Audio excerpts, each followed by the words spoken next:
Good afternoon. Welcome to Indeed, the independent podcast about independent wrestling. I'm Mike Hamley, as always.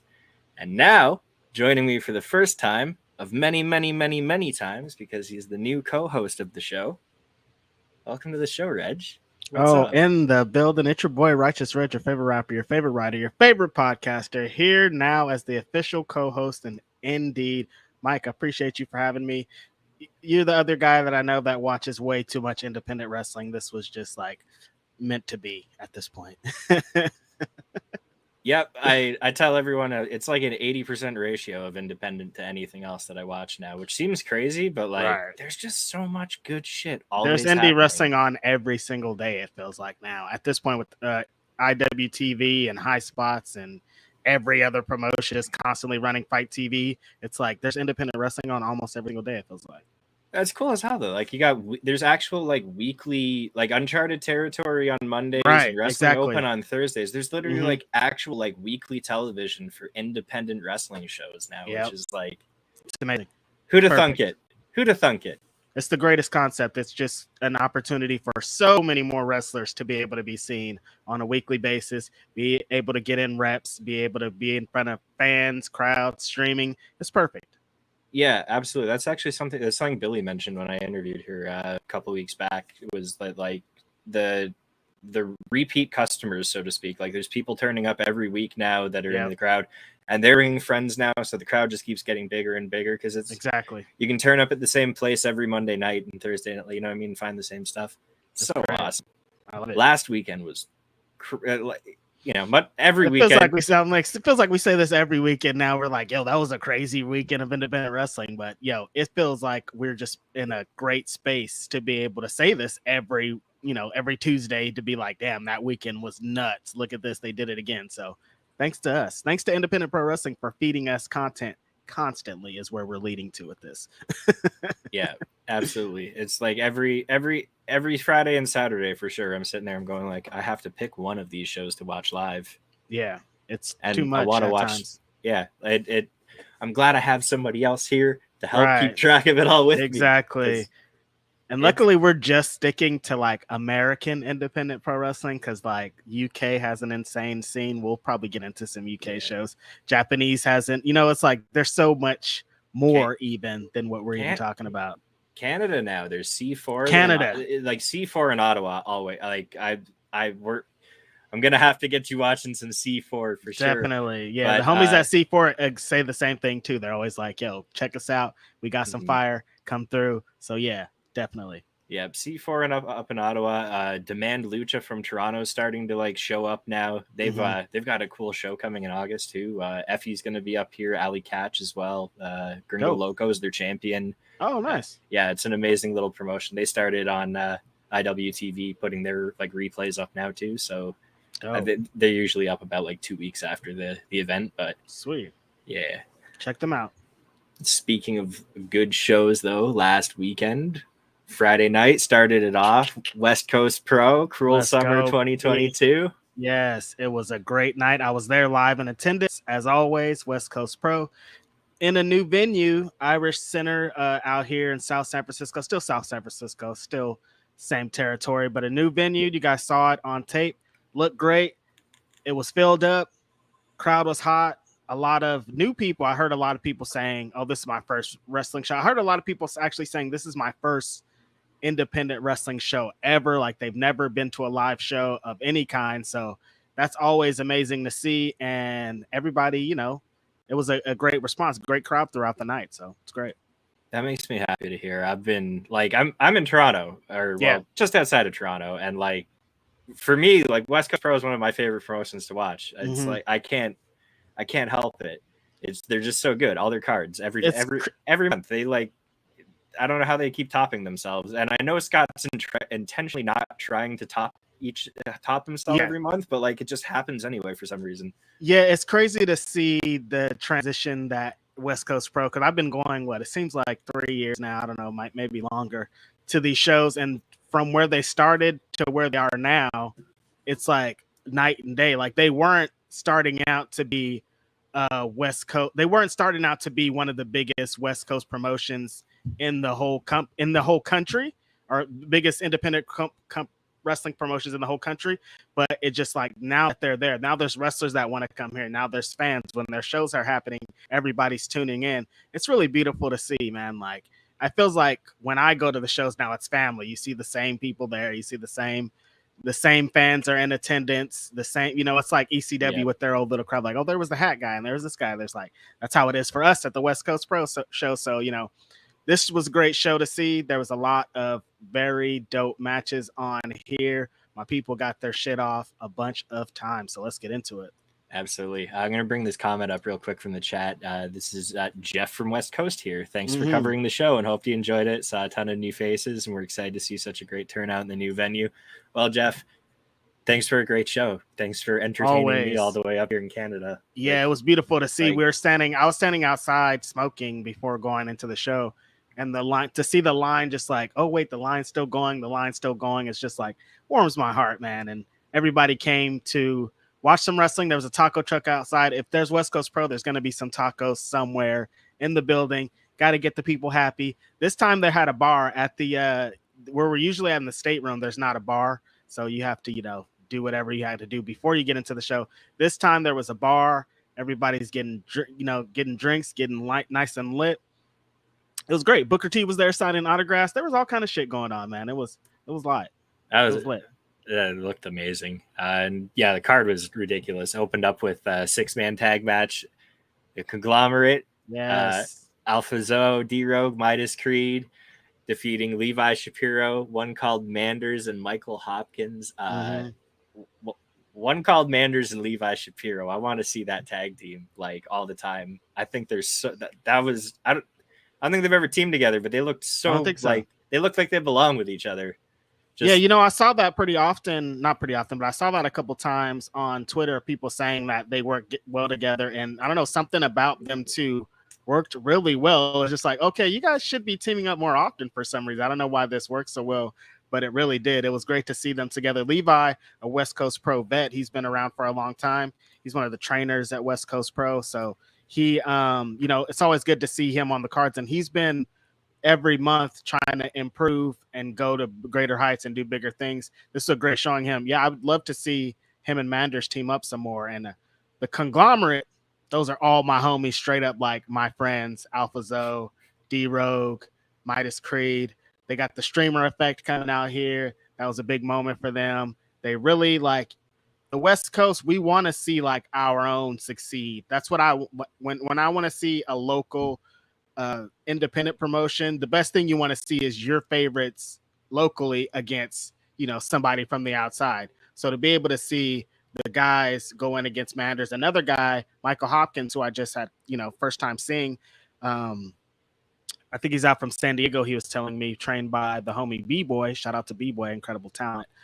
He had a great showing here too. This is great. The Conglomerate, they gel well together. They've been working a lot together in West Coast Pro. They did a couple things in Circle 6 recently. Ugwa. Ugwa. They've been doing some Hood Slam, everything out here in the Bay. So them working together was awesome. I love the tag team moves of Creed and Zoe. They put together some their combination elbow kick thing that they do always pops the crowd really loud. What'd you think about this match, Mike? I loved it, man. The Conglomerate, I tweet about it, but they're like the perfect trio because they have a little bit of everything. Like they cover all the bases of style wise, and the way they mix it all up. Like you were just talking about the combination moves with Zoe and Creed. Mm-hmm. It is such a fun match to watch. I always get happy seeing those guys on the shows. Yeah, and you can always count. You can always count it. It's like you were saying. You want to see your local guys, do well. And West Coast Pro, that's one thing they do so well when they book their shows is it's never like local guy versus local guy. It's like local guy being showcased against a top name from either somewhere else in the country or even the world. In a lot of in some of the recent shows, especially. Yeah. And that's one thing. You talked a little bit about wrestling out in Canada. I think that's something that independent wrestling in Canada has always been really great at, is they've always shined their big star against like somebody dope out here from America. Like it's always like, first we're going to get our guys over And the best way to get our guys over is to put them against the best guys over here. And West Coast Pro, as we'll see throughout this show, has been doing that with a lot of the local talent here. Absolutely. The next match we had up, Masha Slamovich versus Zeta Zhang. I like say no more. It's Masha Slamovich. She is the best. There's no wrestler, man or woman, like her right now on the independent wrestling scene. Her presentation, the way that she works her matches, her energy is on another level. I love everything that she does. It's full on. It's forced. If you're not bringing it, she's going to make you bring it. You're going to be forced into being into a fucking fight with Masha. And she's just so great. I love everything that she does. This is a great showcase for her. She went in there and gave Zeta all the business that she could.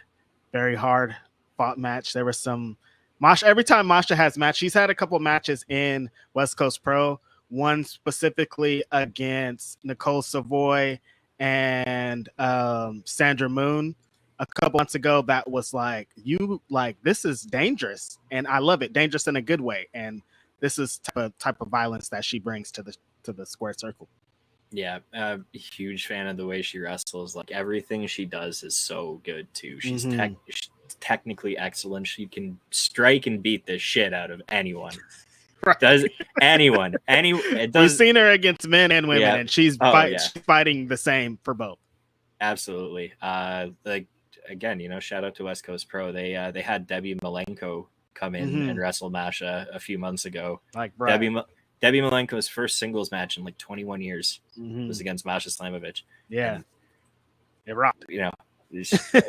Hung in there with a legend like it was, just another Friday. Yeah, and imagine being a legend and not wrestling a singles match in that long and putting your faith in the hand of one single wrestler. Like that's a thing, Masha, to be like, look, a legend came basically out of retirement to wrestle me. I'm out here in these streets, so. Yeah, a great contender. Needs to have some championship belts in more places. I don't know why. Maybe it's because she's so spread out. Like she's on hella wrestling because she's in Impact Wrestling. Like she's doing a lot of things. I think she needs to be in the mix for more championships in different promotions that she's in. Absolutely, and that's the thing. There's not like I don't see a lot of like women's championships in indie promotions, but like I don't think it matters with Masha anyway. Like right. She'd carry any title from any division. Yeah, and that kind of makes me interested in, we saw IWTV very recently announce the tag team independent wrestling championships. Maybe soon could be the independent women's wrestling championship. I mean, there's a lot of women on the independent that could be carrying this belt. Okay, Jeff has Masha will be taking on Alpha Zoe at her next show in her first round match. That's right, West Coast Cup that's coming up in August. Yep, it's going to be a big test for Zoe. He's always looking forward to challenges like this. He's been in a bunch of 6-mans with conglomerate or tag team matches, and he hasn't really gotten a chance to have a singles showcase. And this is going to be right there for him. He's ready for the hard hitting body. He's ready for everything we just described about her. So this is going to be a great match. I'm excited for my homie Zoe. Absolutely. Do want to we'll touch on Zeta Zhang here as well. I haven't seen her too much. But she's made a couple appearances on AEW Dark. I think the last time I saw her, like Bloodsport at the Collective, I think she wrestled Marina Shafir. Right. Okay. Yeah. That's right. I was there. But yeah, she looked great in there with Masha. I'd like to see some more booking for her. Yeah, definitely. I've seen her a couple times here at West Coast Pro, and every time I've seen her, she's been pretty solid in there. Yeah, she's only turning up about once or twice a month, so would like to see. Come on, get on the Zeta Zhang train. Some more, definitely. Next up, though, we had Vinny Massaro, the final boss of the West Coast, defeating the freshly, the newly free and freshly able to spread his wings Alan Angels. Yeah, I think going out on a limb here, might even be in a limb. This was my match of the night right here. Vinny has been, I love Vinny so much. Like that's one of my favorite guys that I've gotten to get to know and get to interact in the last couple months or so. So to be able to see him, the run that he's been on West Coast Pro, He's been an Ishii. The match he had with Daniel Garcia was insane. Like, he's done a bunch of incredible matches. And so I tweeted when this match was announced that it was going to be great because I knew that the styles were different, but they were going to work. Vinny's going to get you to be in his fucking strong style, brawling ass shit every single time. Like, no matter what, you could be high flying, like, you get your shit in, but eventually it's going to be time to go. And that's exactly what happened here. Alan Angels, I think, I don't want to say has a lot to prove because he's proved that he can fucking go, but he's been showing people that, like, there's a reason that he's been in all the headlines. There's a reason that everybody's been talking about him because he's an incredible talent, and he showed it here against Vinny. I loved all the hard-hitting shit that it eventually got into. Eventually, you're going to have to throw forearms with Vinny. Eventually, you're going to have to get elbowed in the mouth, and Alan Angels took it right on the chin. Honestly, like, it's kind of like what you're saying. It's not so much that he has a lot to prove, but he certainly looks like he's got a lot he wants to demonstrate to people. Exactly. And just remind them, like, this, it's like you said, you're going to have to wrestle Vinny's style at some point in the match, and there's no problem for him. Yeah, exactly. He threw a couple of them hard things on Vinny. Vinny was like, whoa, okay, I see what's up. Yeah, it was a refreshing surprise to me. Like, this is what I'm excited about, knowing that Alan Angels is going to be working all these indie dates now, is that all you really, like, unless you've already watched his, like, random couple of indie matches here and there that he's worked over the last few months, for the most part, all we've seen of him is these short, AEW dark multi-man tag matches and stuff. Dark Order stuff, pretty much. You haven't really got to see him go. It's really, it's going to be really, really interesting to see the way he matches up with all, because he's going to get matches with all of these top names that are out there.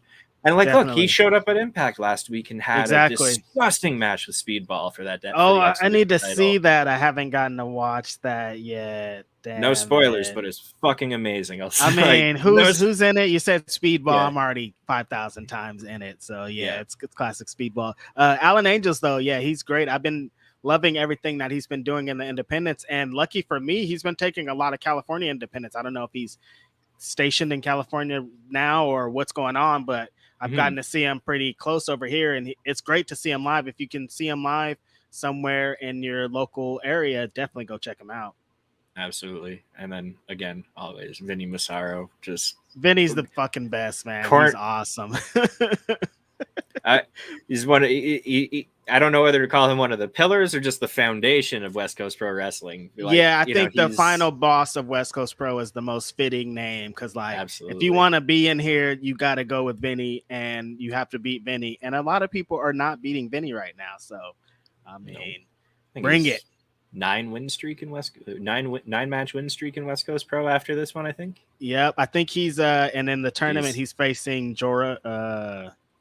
Is it Jorel Nelson in the first round? I think is his first match. So that's going to be exciting. The West Coast Pro. We'll talk a little bit about the West Coast Pro Cup coming up after this. Absolutely. Next match up, we had Nick Wayne defeating ACH.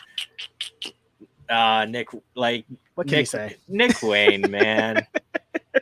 Happy belated birthday, Nick Wayne. Happy belated. 2 days here before his birthday. He did what he did best against. I mean, what else can be said about ACH, a veteran of the independent wrestling scene, technical master? If you just want a great match, ACH is going to give it to you. This was hard hitting. This was high flying. Nick Wayne's going to bring his heart. Nick Wayne's going to bring all of his might to this match. It's going to bring you in and make you want to see this kid win. ACH is playing the angry veteran. Why are these kids getting the opportunity when I should be getting the opportunities? But he's not really in reality saying that. He's just here as a character. But Nick Wayne is one of, at then 16, now 17, like you said, happy belated birthday. One of the best independent wrestlers in the entire world. The run that he's been on is unmatched right now. He's had hit after hit after hit. He's wrestling 3 or 4 times in a weekend. These weekends, Mike, it's insane out here for the kid. It's like no hyperbole either. He actually is one of the best independent wrestlers on the planet right now. He's 16 years old. He's already got a, sort of pseudo, he's all elite. He's all elite. Already. Yeah, when he turns 18, he's all elite. He's ready to go. And he, like we said a few weeks ago, he had his dream match, his number one dream match on his list. Number one, who's my guy? Will Ospreay. He did that already. Like, it's only like, where do you go from the top of your top? And he's going to keep topping what he did. We'll talk a little bit about another match that he had this weekend in a little bit that there's a lot of controversy about. So, yeah, but this ACH and Nick Wayne match was super fun. I love seeing ACH and West Coast Pro. Seeing ACH just live and up close is a great experience. He is very hard hitting, very tight, very crisp. Everything is just like legit. What a great pro wrestler. Super clean, super duper clean.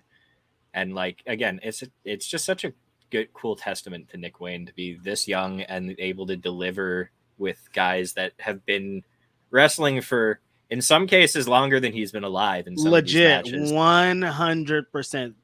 A lot of these guys have been wrestling, if not as long, like longer than he's been alive. It's insane to think about.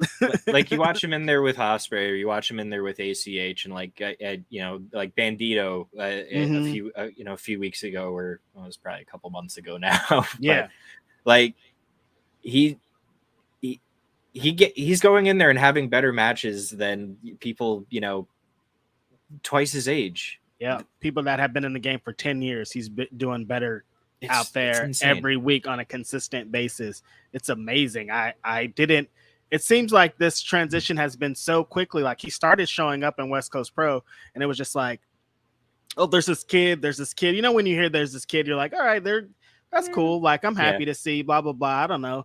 And then like every time you see him, he's getting better, like way better, like way 20 times better than when I saw him a year ago.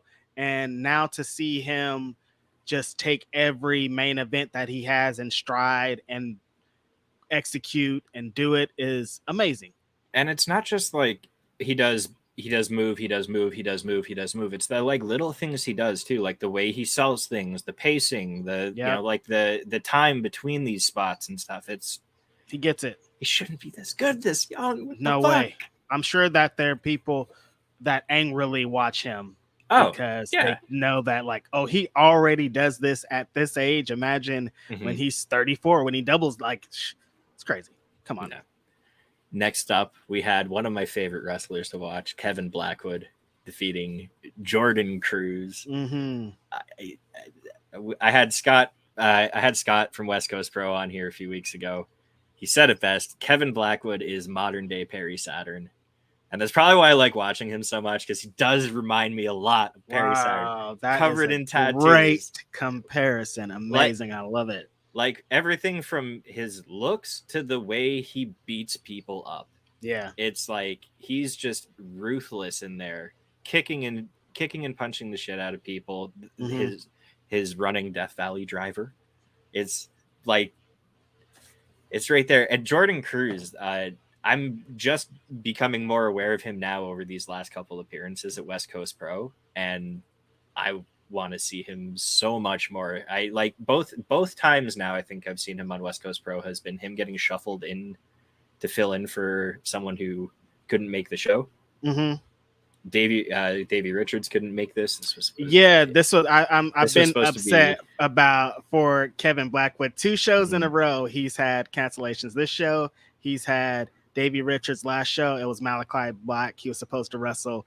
Both shows have been some kind of travel or some kind of crazy thing. Yeah. But Jordan Cruz came in and showed that he's not no replacement. Like, he's coming here to fucking win. But Kevin Blackwood has been on a run, kind of like Alan Angels in a way, because it's felt like he's not. It's not that he needs to prove anything, because he's already proved that it is, but he's just had a lot to show. People associated him with Daniel Garcia, their tag team partners. They got in the, they've been through so much together that those people were associated. So when Daniel Garcia went on to AEW, it was like, well, what's Kevin Blackwood going to do? And Kevin Blackwood has created a lane of his own like no other. I've gotten to see a lot of it here with my own eyes at West Coast Pro, and everything that I've seen from him has been amazing. That's why I was so blown away by the Perry Saturn comparison, because it's so true. The the way that he works, the intensity, everything about him is like, the spirit of what Perry Saturn did. And here he showed it exactly.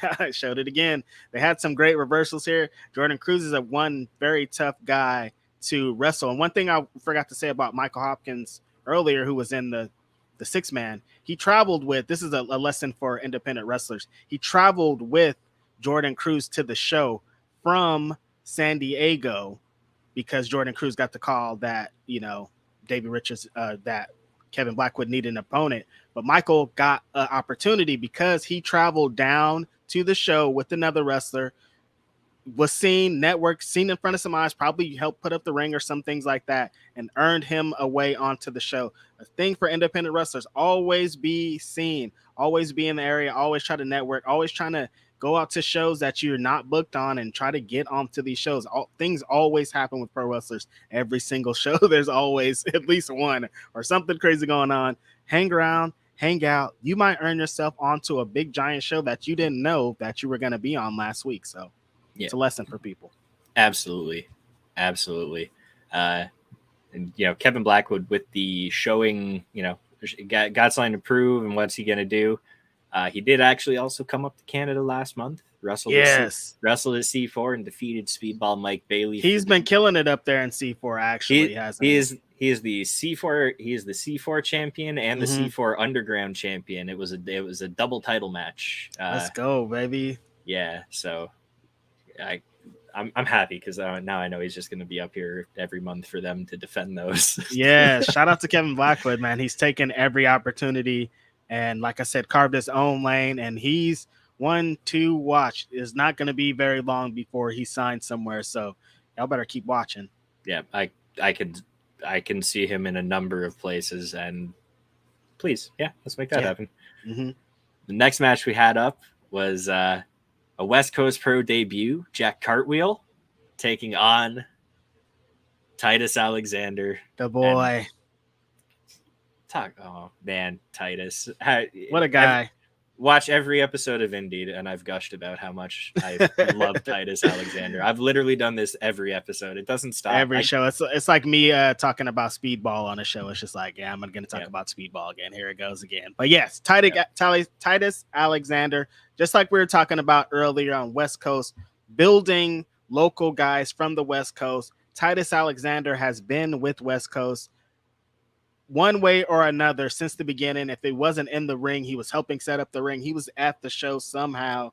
He's been busting his ass every single day out here in the Bay Area to become one of the best pro wrestlers in the world. And recently, he's shown the whole world that he is that guy. We saw him against Will Ospreay tear it the fuck down. We saw him get an opportunity in Pro Wrestling Guerrilla, one of the biggest independent pro wrestling. People still crave and dream and want to be on this show. And just very recently against Shane Hayes, he got the opportunity to shine. And right here at West Coast Pro Wrestling against Jack Cartwheel, he showed why he's one of the best independent pro wrestlers, not just in West Coast, but in the whole world. He has to be in the running for the top guy, man, top breakout star of the year because of the thing that he's done. So this match with Jack Cartwheel was everything you loved about Titus Alexander. That's the thing about Titus, is everybody talks like you talk so well about him, but as like a character, he's hated. People in the crowds hate this person. He just knows how to piss everyone off so perfectly. I'm going to bring this chat up really quick. SP3 True Heel Heat Wrestling. Shout out to Righteous Reg, the go-to source to what's really good in independent wrestling. Yeah, shout out to my homie SP3. Appreciate y'all, man. That's dope. Super dope. It's independent wrestling. We love this shit. That's why he's here. That's why he's here. That's why I'm so happy to have him co-hosting with me. Yes, baby. It's Indeed, baby. It's forever. This is going to be independent wrestling all the time. And we want, just a little bit of extras. We want you guys to recommend some matches. We want you to recommend some things. Tell us some things maybe we're missing out on. Just keep us informed, because we don't see everything. I mean, we do see everything, but there's some little thing that slipped through the cracks that we might not be up on. There's a lot. It's rare, but send it to us. There's a lot to keep track of. Surely there's something that's slipping through the cracks there. So tweet at us. Tell us what to do. Tell us what to watch. Most definitely. back to this match, the Jack Cartwheel too. I love watching Jack Cartwheel. He's like one of the most freakishly athletic, and like just his agility is off the charts. And it's weird when you like see him, you're like, how do you do this thing? Like, I don't understand how he's like a little stocky type body thing. Like, this guy is insane. His upper body strength to be able to hold himself up in these odd positions and these flips that he's able to do out of nowhere is amazing. Great clash of styles here. I mean, I guess it's not really clash of styles because Titus be doing some of that shit too. He'll bust out some random flippy shit that'll get the crowd on their feet just to piss them off. And then he'll bring them right back, though. But yeah, this was fire. I love Titus's Michinoku driver so fucking much, man. That thing hits like no fucking other, man. That's funny because the move of his that I gush over is the Chaos Theory.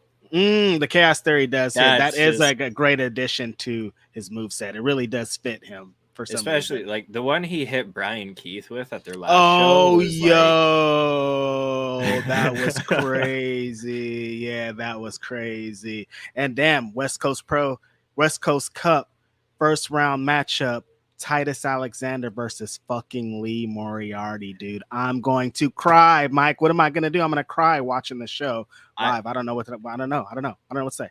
That's crazy for the first round. Like that could be your finals of your tournament right there. I'm gonna blow my load on on that match. God. I'm done here. It's crazy here. I don't need to see anything else, but they got some other amazing shit. But that shit right there. Also, shout out to Lee Moriarty being in the West Coast Cup. That got announced here on Indeed when Scott was doing his interview live. Let's go, baby. You know what's up. It's Indeed. In the building. Breaking news. Lee Moriarty.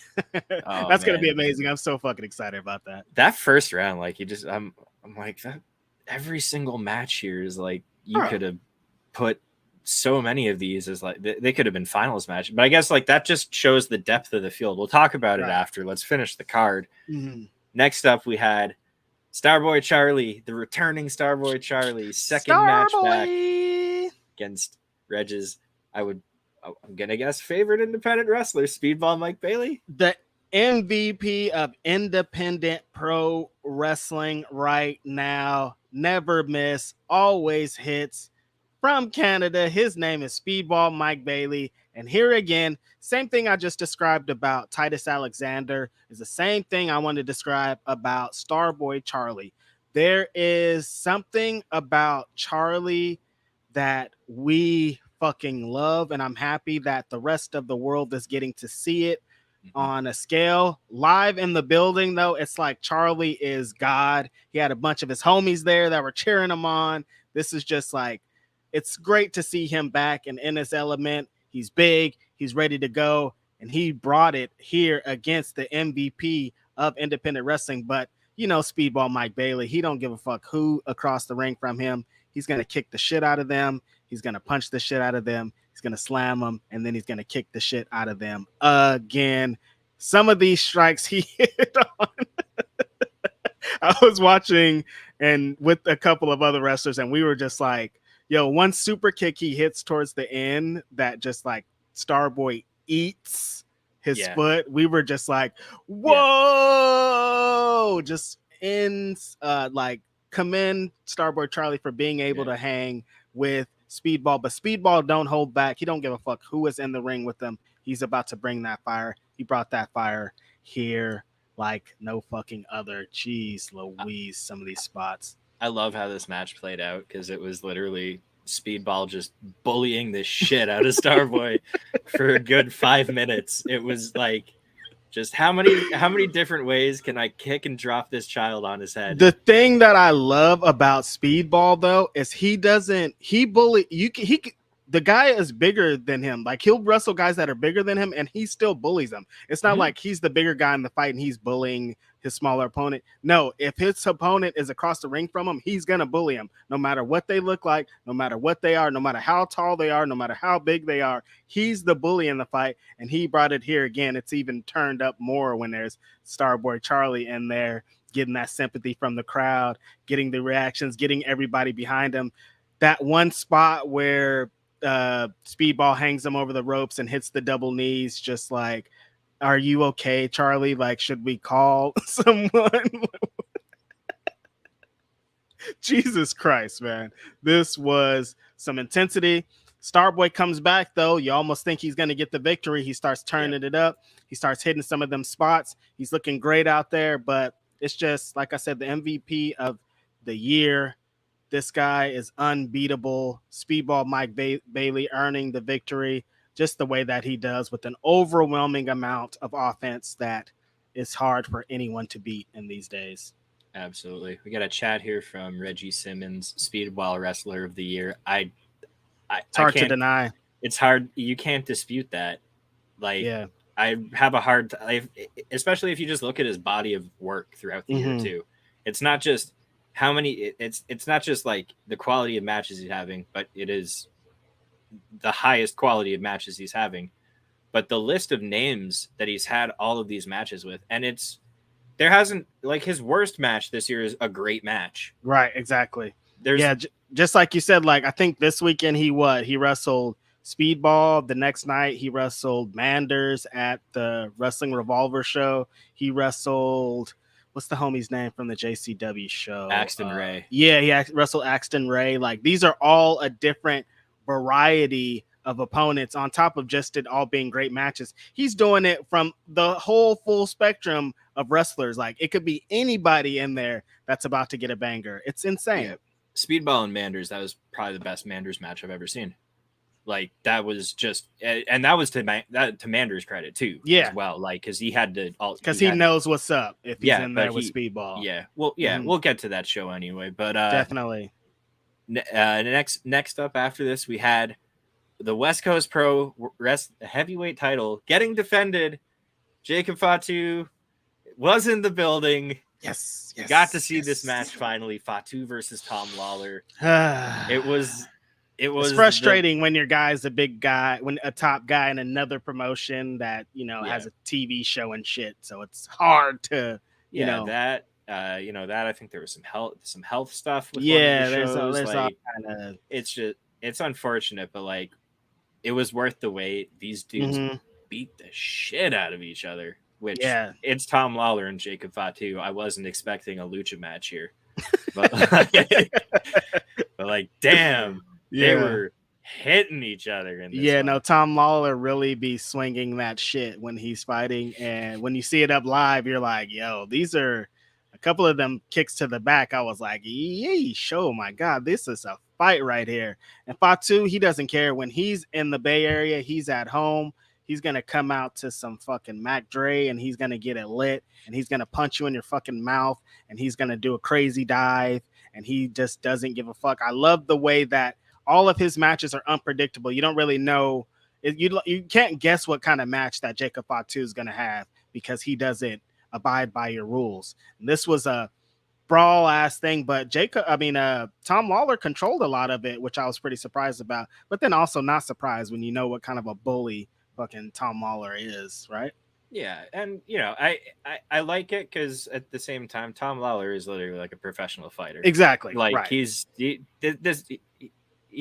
should be dominating people. Yeah, he's been getting paid for this for a long time. So right.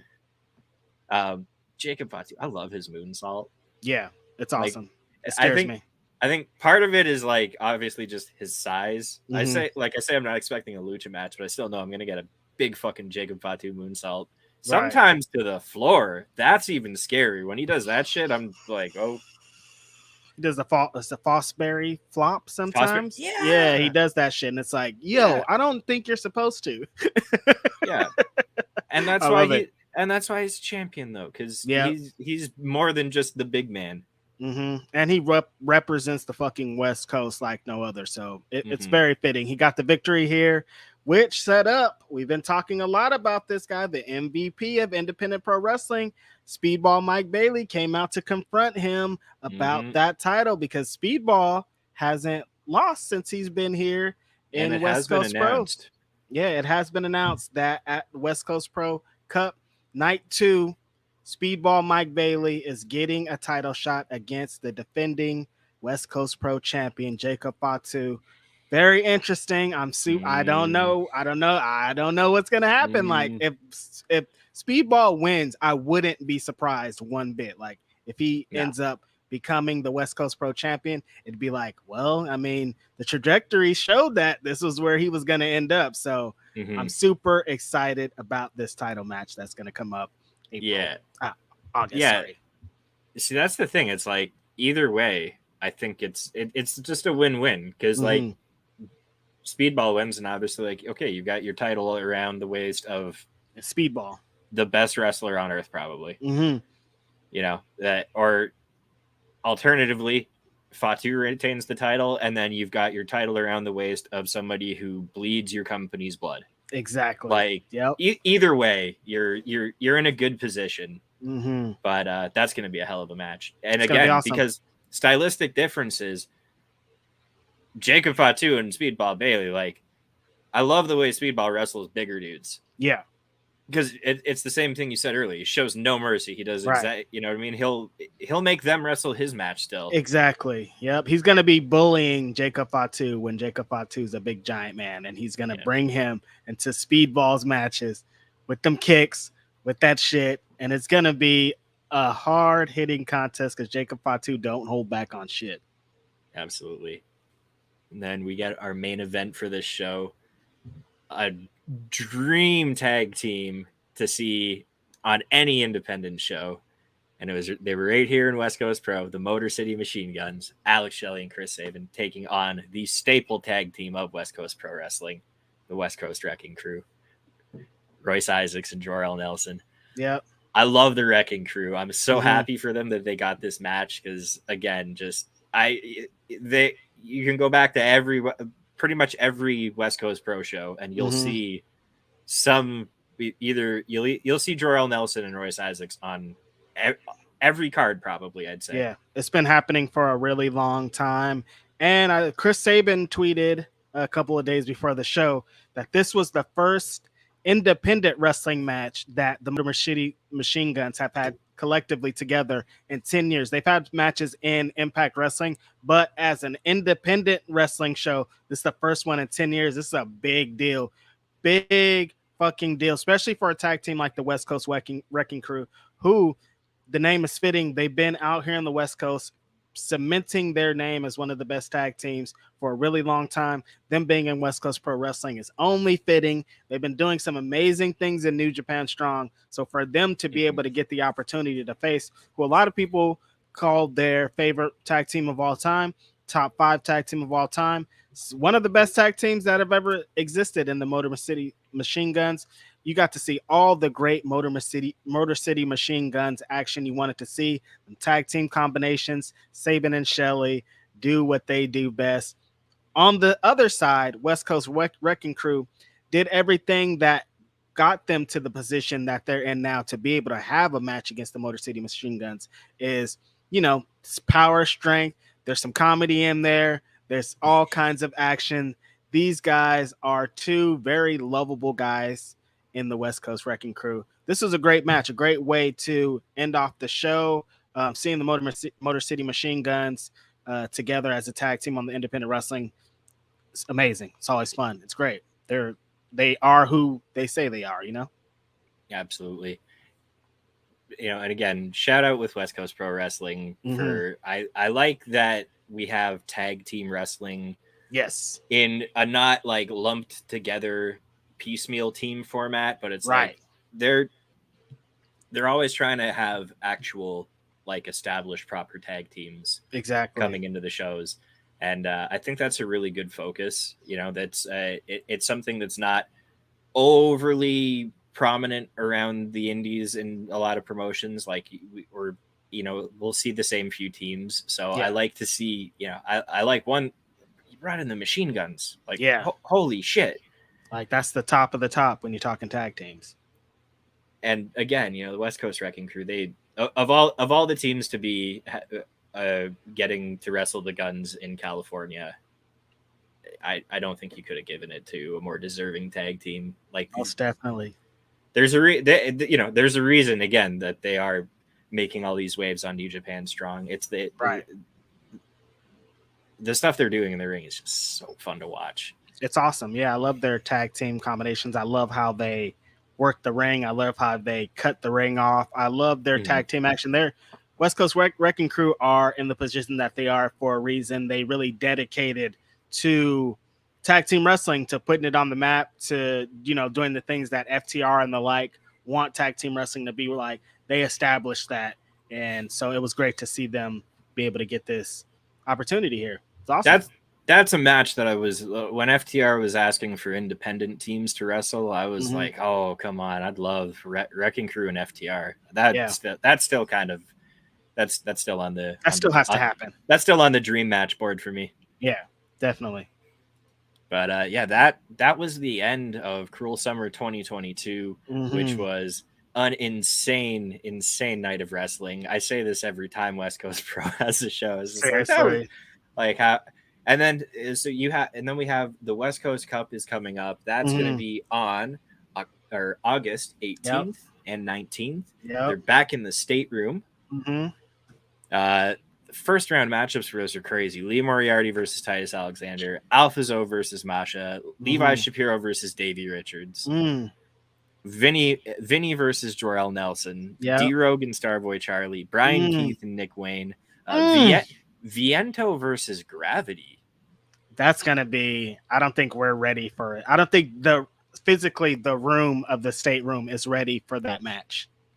I'm not very familiar with either of them. Yeah, so one of them is a brother of Bandito, maybe. I think. Yeah. So, and I mean, his brother's insane, so I could imagine what type of thing he's gonna bring.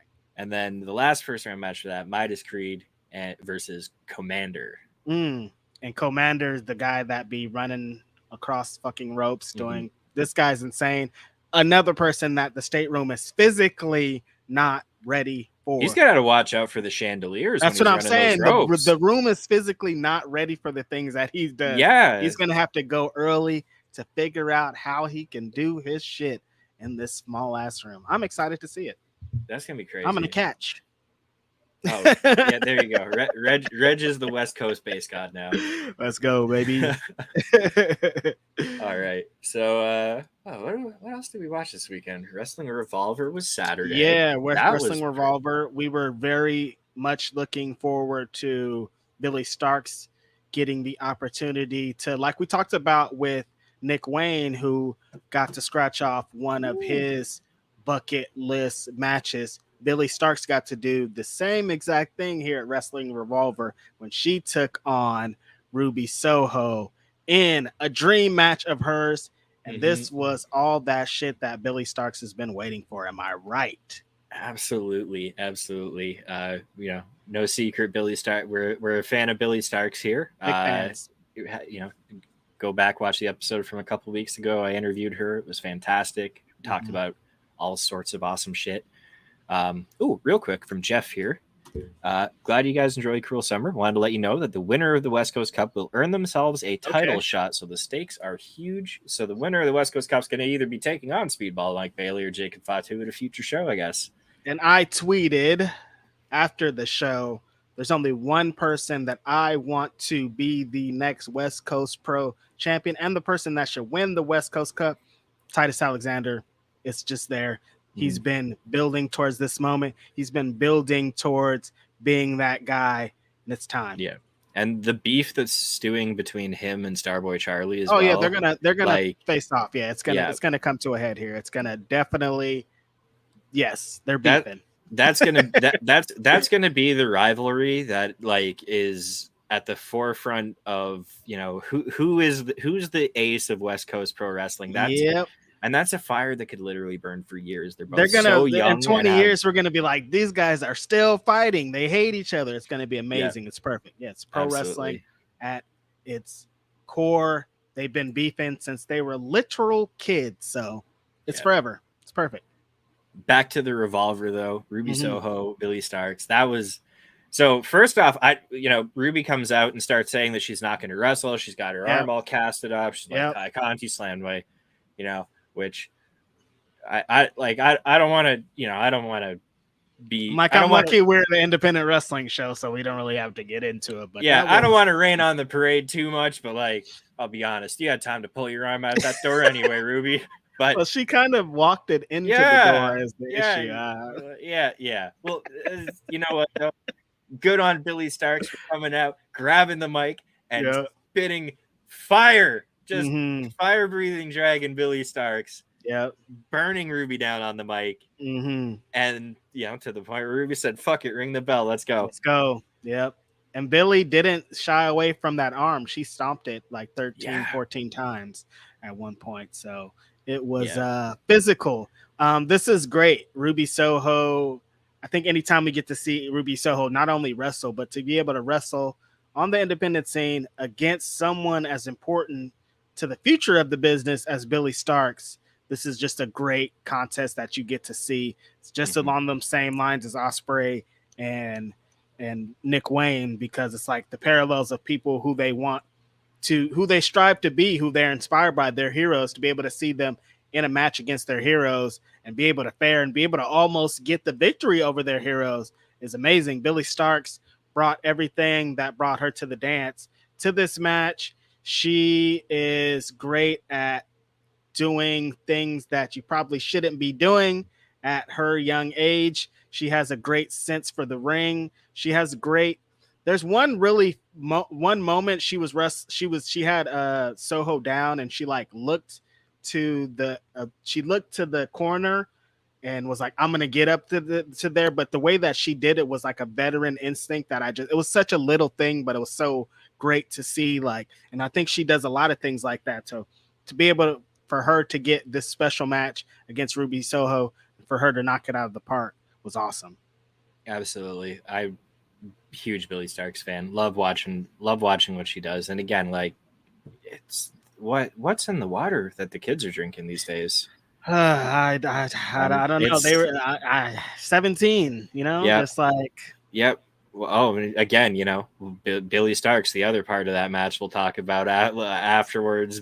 But that, this wasn't you could have taken this match off of Wrestling Revolver and dropped it onto a Wednesday Night Dynamite, and it would have been one of the best. It would have been one of the best women's matches on that show. You know what I mean? It's incredible. And again, for Billy to only be 17, hanging out in the ring there with someone like Ruby, who's been, she's been at the top of the game for years. Oh, wow. Especially independent wrestling. She's an independent wrestling legend, pretty much. If we're talking Shakara legend, Heidi Lovelace. You know what I mean? And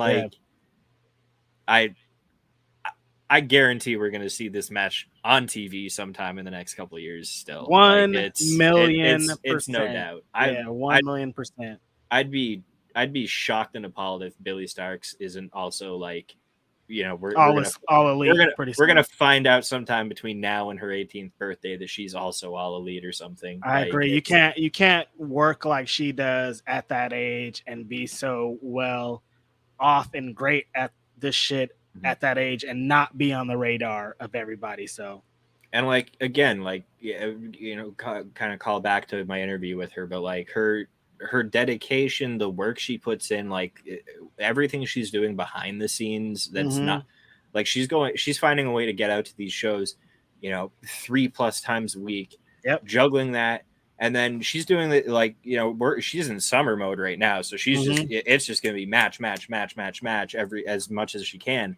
But even she's doing this during the school year while she's juggling being to have that dedication to this, when she's also juggling her, being a teenager life as well, from, Monday to Friday, when that's all done with, my God, and, you can take all the restrictions off. She's on her way. She's going to be on a level that not a lot of people are getting to.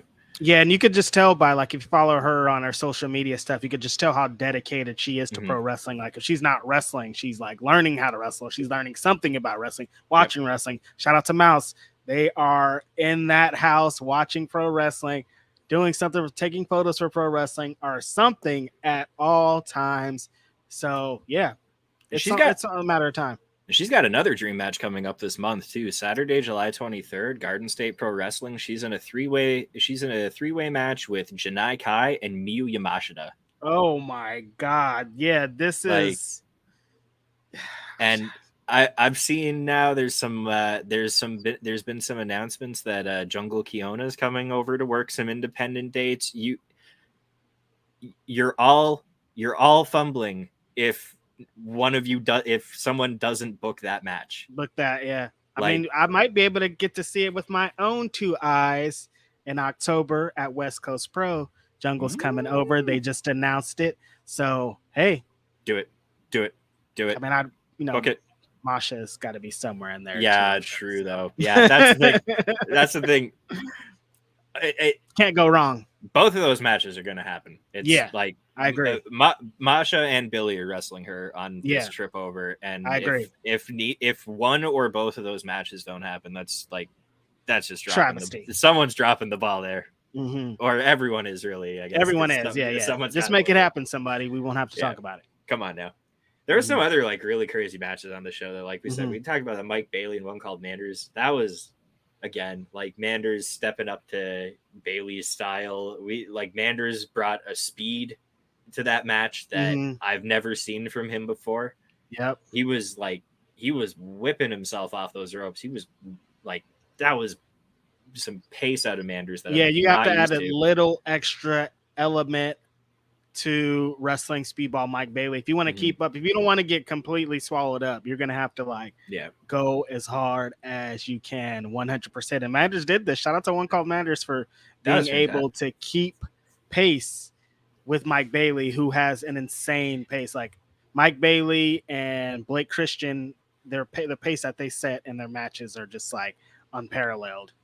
Yeah, that was another crazy performance on here. Blake Christian with Crash Jackson, Gringo Loco, and Zachary Wentz.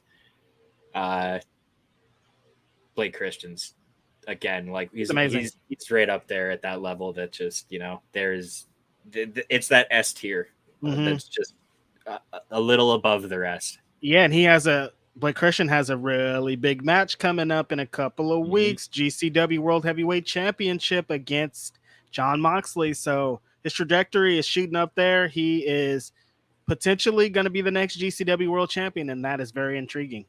I could see it. I could see it. I could definitely see it. I could definitely see that happening. Like out of all of the potential, like when Tony Deppen didn't win it, I was like, okay, well, right. That's already that. I was mad about that. I'm not gonna lie. I was heated. I was so heated. I get it. I understand. But I still think it should be Janela, but that's just that's the other thing. I was like, if it's not Blake, like the only other person I could see is Joey.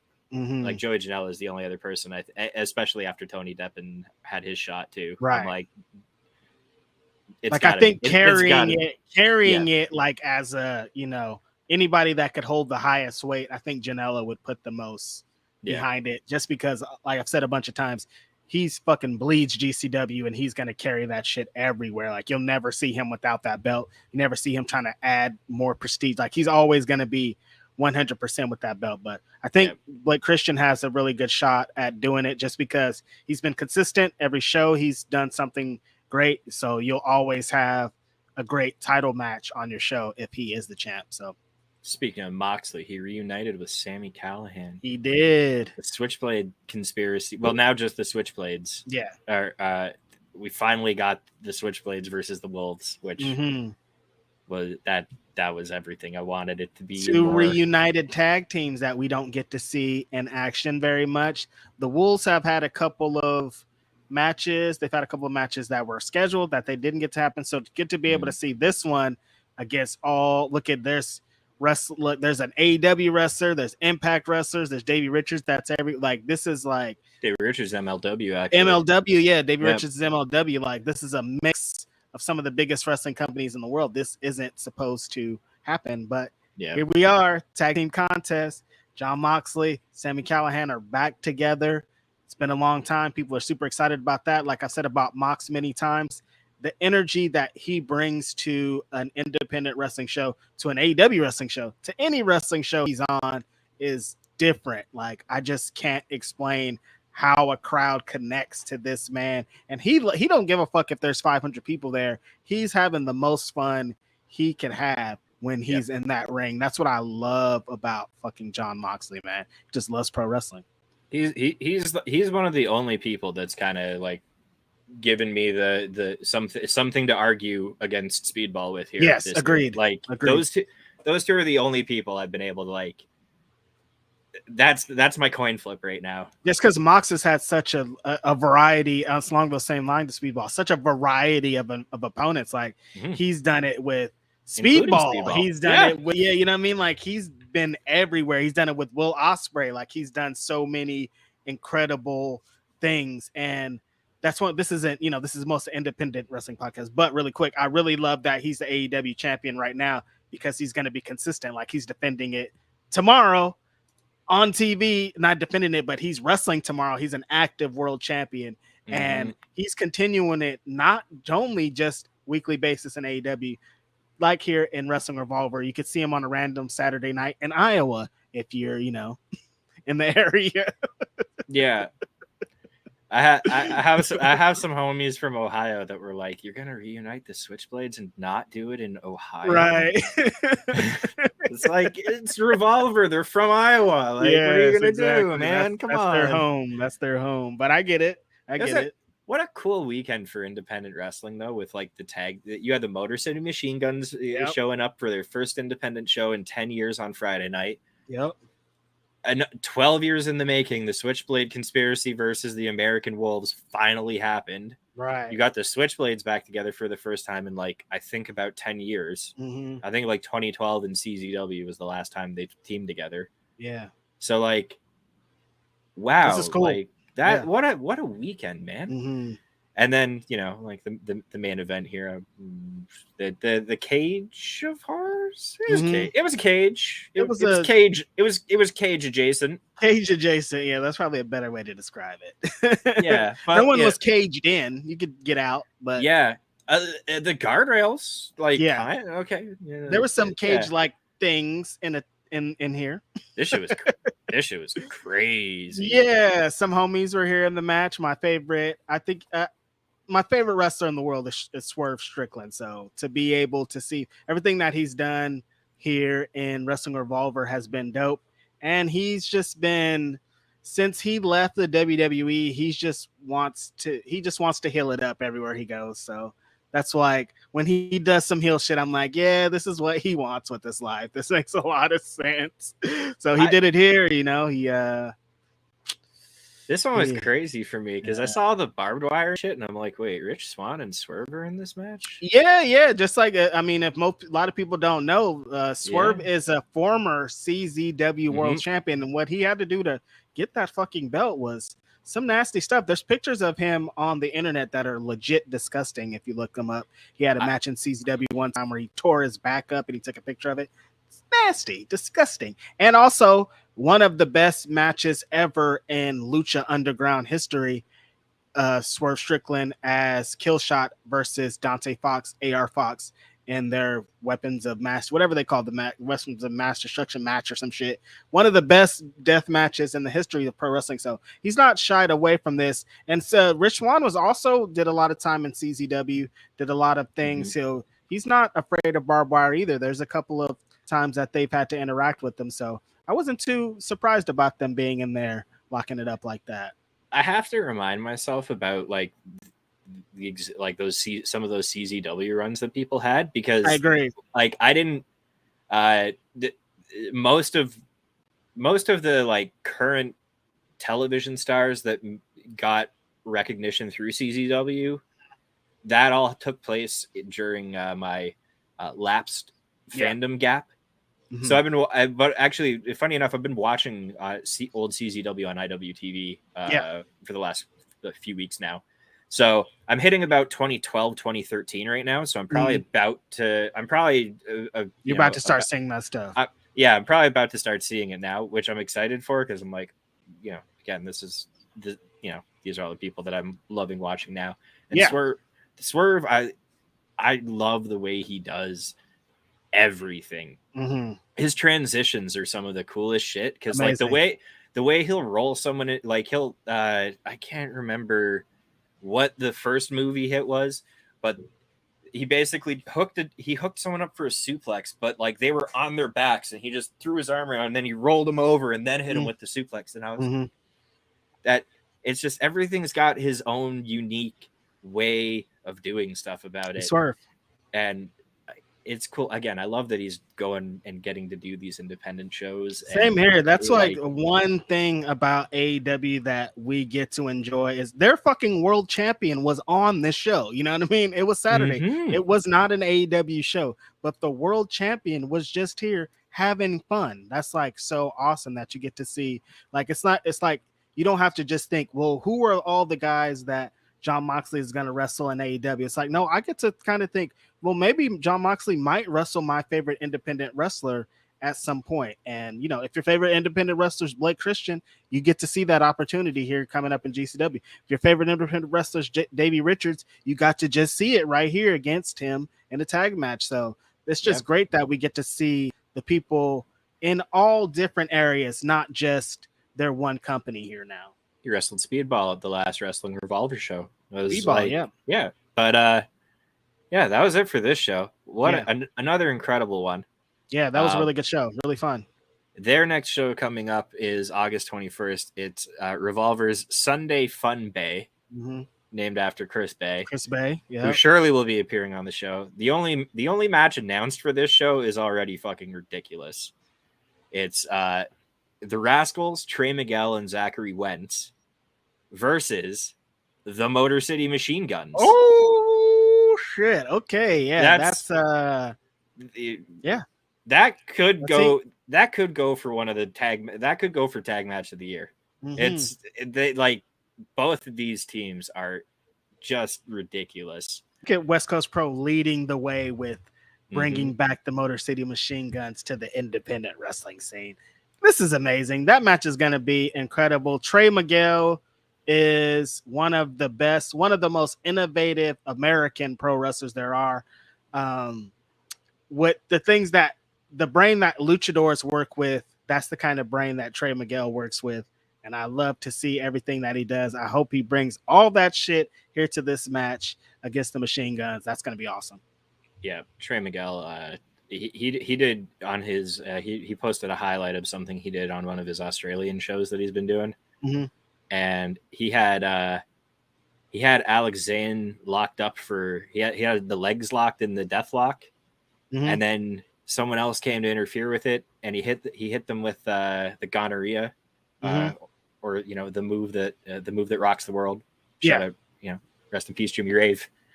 But he hit that move and he rolled Zane with him in the deathlock and then let go of the gonorrhea and turn that into a Muda lock. And I'm like, who thinks of this shit?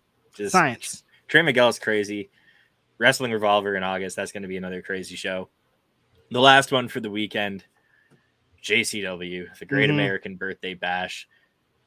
This one again, it was a shorter card, but everything on it was just ridiculous. Mike Bailey defeating Axton Ray. Axton Ray is another impressive young wrestler that like he freaks me out because he's just got this ridiculous like Haas power to him, but he's also a very like agile, high flying wrestler still. And the way him and Bailey put this together was great.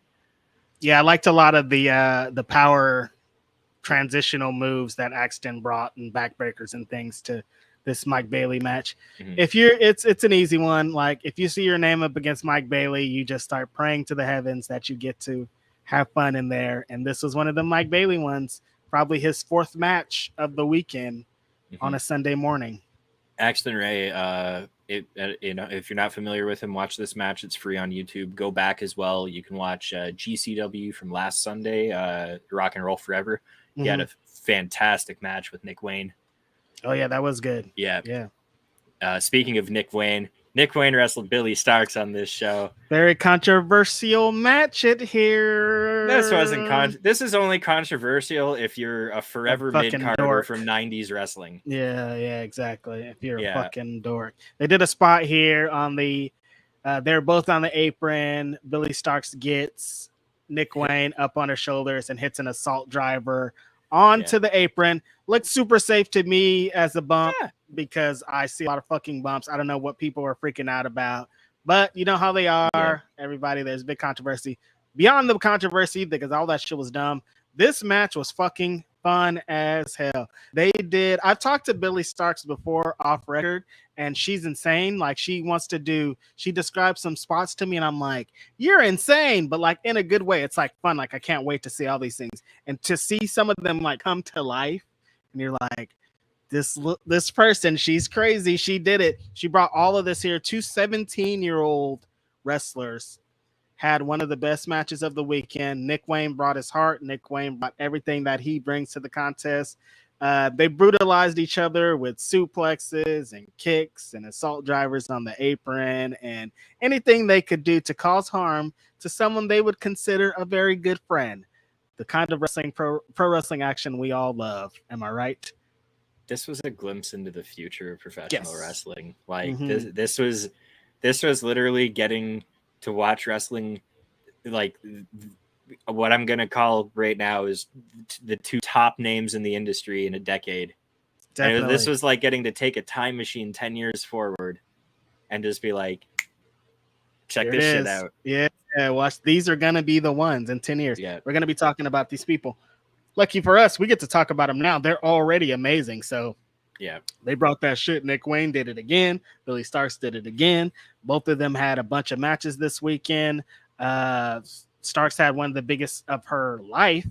And then to follow that up right here against Nick Wayne on his birthday, ruin his birthday by getting a victory over him on his birthday. This is awesome. I love this match. I loved it. I will watch it again. And the people that are hating are just fucking haters. Yeah, no, we know who tweeted the complaint out. My response to it was that they're 17 and better than he's been cumulatively for his entire career. Right? Yeah, they're 17 and they're way. I would run back. I want to watch that match again. I couldn't name one of his matches that I would ever want to watch again. No, absolutely. I just like the gif of Laparca crushing him on his way. That's it. That's all we care about. That was your moment. Enjoy it. Fucking dork. Yeah. Another match on the show I really liked was the Northeast Beast, the Prize City OG Alec Price versus the notorious 187 Homicide. My latest interview for PWI. Get the latest PWI. I had an interview with the notorious 187 Homicide, one of my favorite interviews that I got to see. I've been watching this guy on my TVs for 20 years now, and he is still just as good as he was then. We've talked a couple about, if you've been following Mike and I on Twitter, you know that we are very high up on Alec Price. The thing that he's done recently has been incredible. Here, just again, he showed it. He did a running up the ropes blockbuster that was phenomenal. Yeah. He brought a bunch of just young fire to it. But the veteran of Homicide, he's seen it all. He's beat your favorites, like I said, for 20 years. There's not much you could really do and show him that he hasn't seen. And right here, he showed why he is the OG, why he is the one to fucking beat. But Alec Price, again, incredible young person on the come up. I think in a year he's going to be even more incredible. But the things that he's done right now, he had a great match at the GCW Backyard Wrestling Show. He's had a bunch of great showings throughout the last couple months. I'm excited to see what's happening in his future. He's getting more bookings. He's getting more things. And this was great here against Homicide.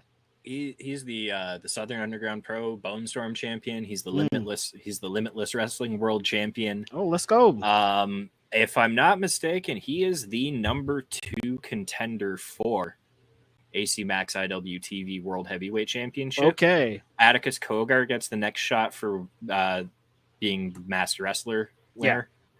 Yeah. And I think Alex Price should get the winner of that match. Awesome. I will throw a stat out here real quick.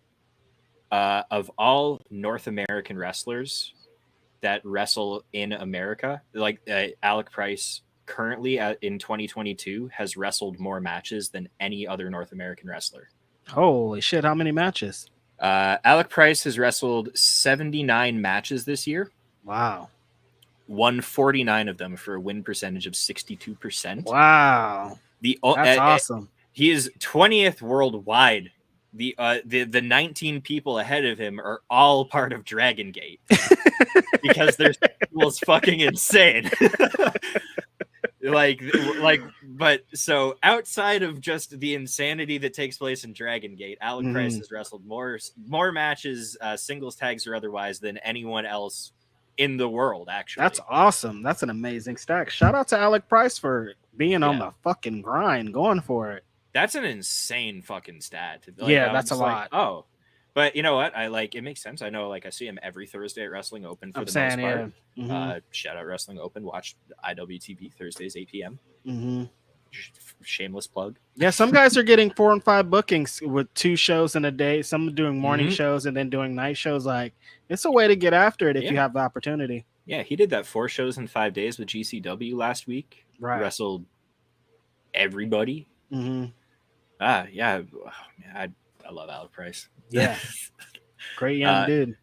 There was a bunkhouse stampede on here that was just full of shenanigans and silliness.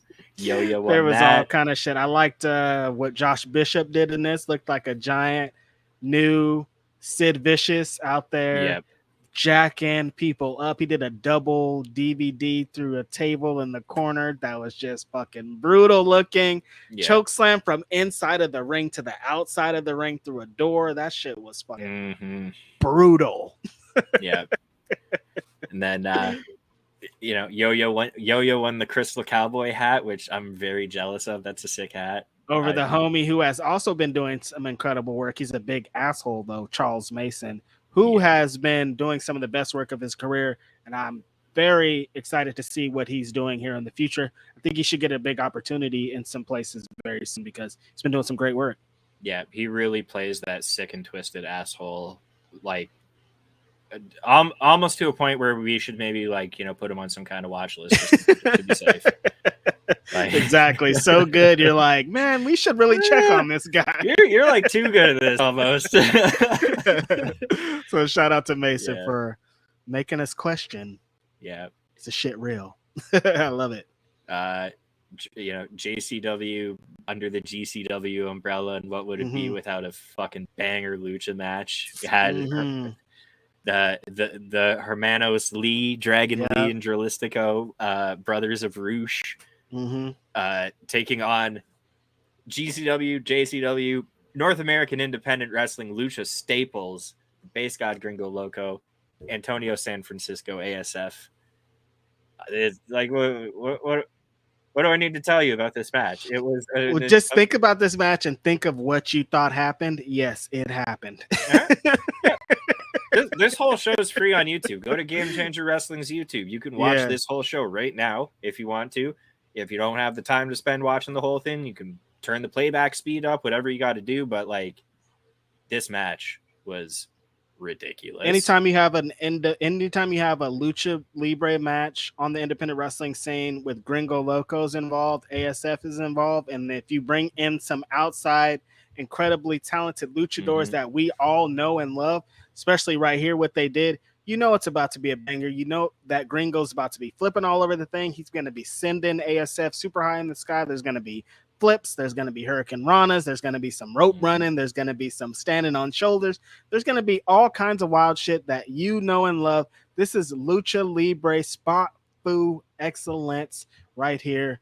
If you can't watch too many matches, you want to watch a match like this, especially if it's free on YouTube. It's like, why else wouldn't you?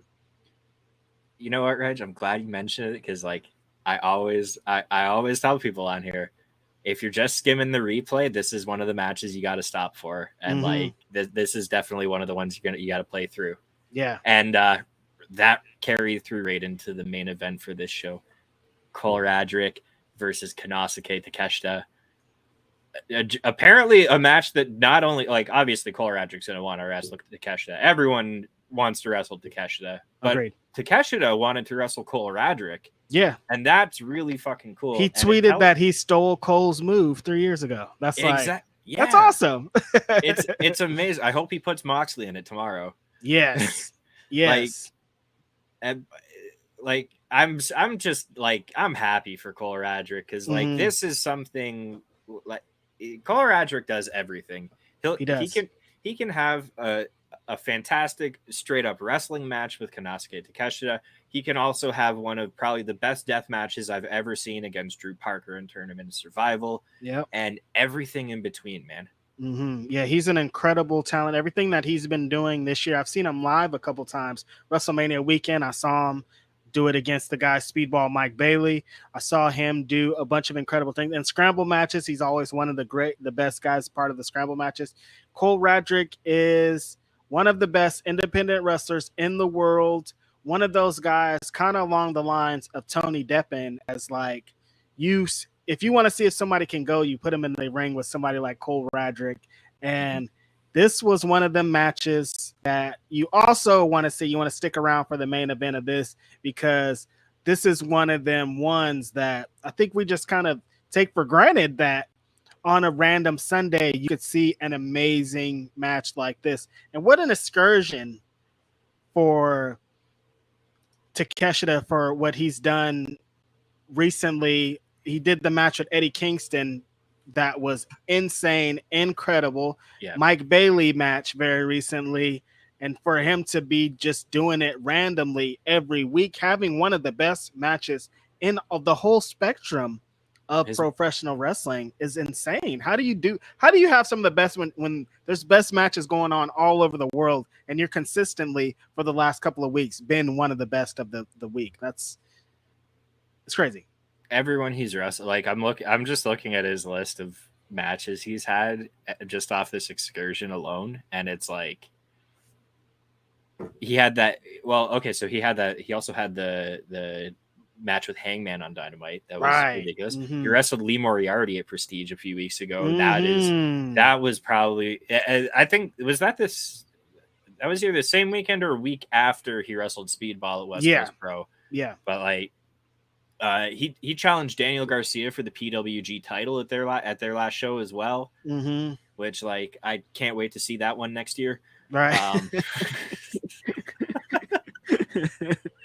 Come on, PWG. Oh my god! Like I get it. I'll go on a little aside about them for a second here, but like I'm PWG young boy. You better watch it. Okay, so I understand. Like it's probably a lot of work to do the streaming thing, or maybe it's not. I don't know, because everyone and their dog does it now. He just doesn't want to.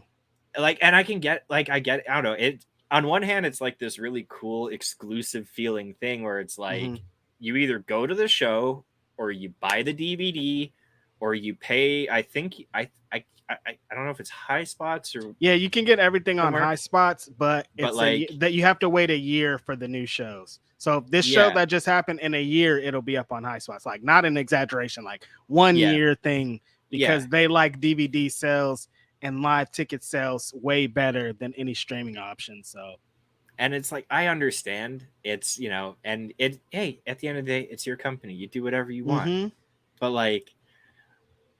Oh, I don't even have a Blu-ray player in my home. First of all, like how much, like we've talked about it this whole show, with how much wrestling we are able to consume, I'm not mad about it anymore. No, because like they're so like that's just let PWG exist over there. Let them just do that. I think that makes it better because they'll never be overexposure PWG ever. No, they can't. Yes, that's the thing. It's like all right, it always feels like a special thing when there's a PWG show because it's hard to feel like a special thing in this day and age when remember there just used to be WrestleMania weekend. That was the supercards, but now legit GCW will do a supercard on a Thursday and you'll be like, this is one of the best cards I've ever seen. Like it's hard to do like special things. They have to like go to Hammerstein or do some crazy things for it to be like super special. But for the most part, it's like, everything is happening. So it's hard to really give up that. And so for PWG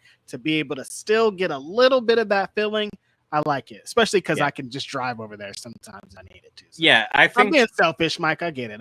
I think being on the other side of the continent, like, is probably where I'm like, that plays a part. If you like, but it's you want to watch it like in a year, you're gonna forget about it. It's a different thing, especially with how independent wrestling moves. Like we need that shit tonight. Like I don't even get companies that stream it and then we have to wait for them to upload it. Like put it up already. Why am I waiting for this, bro? Like I need to see this shit tonight.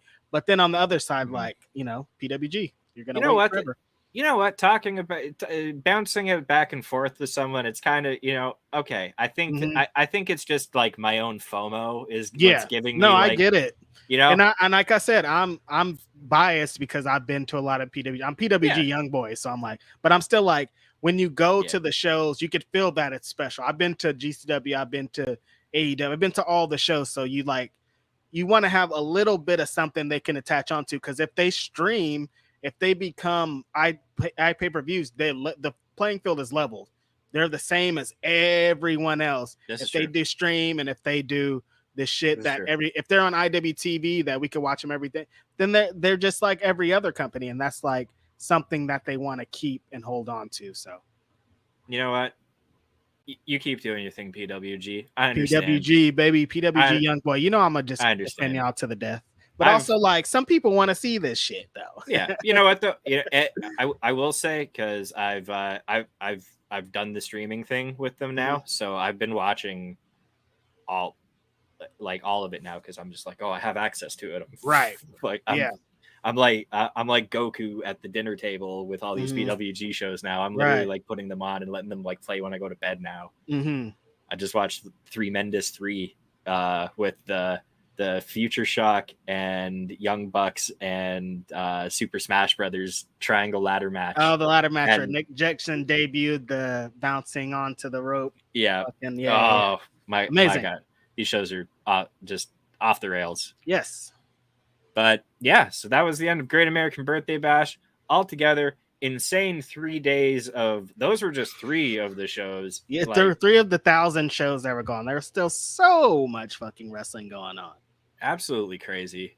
This weekend is pretty I actually haven't looked at the calendar too much, but I know that this Saturday is VXS is doing their East Coast West Coast show. Yeah, it's busy over here for me and California. Actually, GCW's here in LA. I'm not gonna be at that show because I don't want to drive.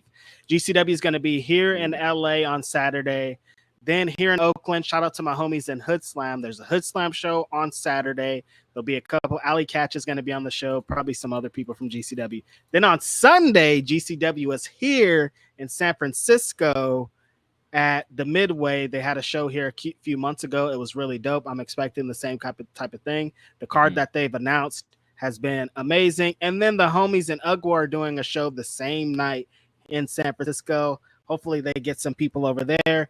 But it's fucking busy just here in California, so I could imagine the millions of other things that are going on around the world. Yeah, I gotta figure out what I'm watching this weekend, but it's gonna be a wild weekend of wrestling. We'll be back with the GCW recap. We'll be back with some other things, but it's gonna be another fucking busy weekend. I'm interested in those VSX shows. I want to check that out. That's a cool concept. That's an insane concept. I remember when Isaac is the homie that plays a part in running those shows. When he tweeted out, "Hey, I have this idea," everyone was like, "No, that's insane!" Like the wrestlers were like, "What? What do you mean? That's crazy!" But here we are. He's doing it. 2 shows, 1 day. California, New Jersey. Is New Jersey the other one? Yeah, it's New Jersey, and I don't know where in California. Yeah, but it's so they're doing 8 p.m. Eastern and then 8 p.m. Pacific is how they're running this. They're running them at the same time, dude. So it'll be 8 p.m. Eastern and then 11 p.m. Eastern. Okay, I see. But it's 8 p.m. in each time zone. 8 p.m. in each time zone. Gotcha. So when one's ending, the other one will be beginning. See, that's the thing. I'm assuming it's going to be all on one continuous long, 6-hour stream. Yeah, it would be my guess. Right. So I'm assuming they're gonna stick that first show in New Jersey's probably got to stick to a tight 3 hours. Yes, I mean, they're running over on that one, but then it's a very ambitious concept. I can't wait to watch it and see how it turns out. Yeah, but there's a lot of great action on it, so the cards are gonna slap. It's gonna be great, and it's either gonna be a big hit or a fucking stress like a motherfucker not being able to run a show from the other side of the country. Well, we'll find out next Tuesday at 6 p.m. You betcha. Once again, it'll be back on Indeed. Thanks for having me, Mike. This was great. Our first official episode. we had some great wrestling to cover. I guess that makes it easy. Like I was saying, if we could get this great wrestling every weekend, this is going to be the easiest show ever to just be able to talk about great matches every week, right? Oh, of course. Absolutely. It's I'm so happy you're here, Reg. Yeah, appreciate it, man. This is cool. Yeah. Thanks for being a part of this. I love independent pro wrestling. It's not fake. We really do watch all this shit. It's too much. Sometimes I'm like, okay, I have to stop. Watch something else. You can't watch anybody get suplexed anymore, dude. Stop. And then I watch something for 5 minutes and I'm just like, oh yeah, that one show I forgot about. Let me put that on. And then I'm right back to it. It's just like independent wrestling is never ending. So we always are going to have something to talk about. This is just an easy move to make at this point. All right, Reg, let the people know. Where can they find you? You can find me online at Righteous Reg. As always, go to righteousreg.bandcamp.com. Every Saturday, you can catch me on Grab City, Fightful Network, 9 a.m. here on the West Coast, 12 p.m. Pacific for everybody else, or 12 p.m. Eastern for everybody else. And every Tuesday, you can catch me right back here, bodyslam.net. We're on YouTube, we're on Spotify, we're on everywhere you could get. It's Indeed. It's the best in independent pro wrestling. We're going to have some guests. We're going to have some things. We're going to have all kind of dope shit, all the dope shit you could think could happen on a show like this. We're going to continue to go up. That's pretty much it. Absolutely. Absolutely. And of course, me, Mike Hamley. You can find me at Mike from Indeed. I changed my Twitter handle. It's just Mike from Indeed now. You can find me there. I'm talking about, just tweeting about all the independent wrestling I'm watching. I live tweet everything I watch. So if there's a show on and you want to know I'm watching it, go to my feed and you'll find out what I'm watching. All of our links, Reg's Bandcamp, everything, you'll find it in the video description below. Like the video, subscribe to the channel. The more of you that subscribe, just the more recognition we'll get in the algorithm thing. And then we can talk about independent wrestling to even more of you. So thank you very much for joining us, and we will see you next week.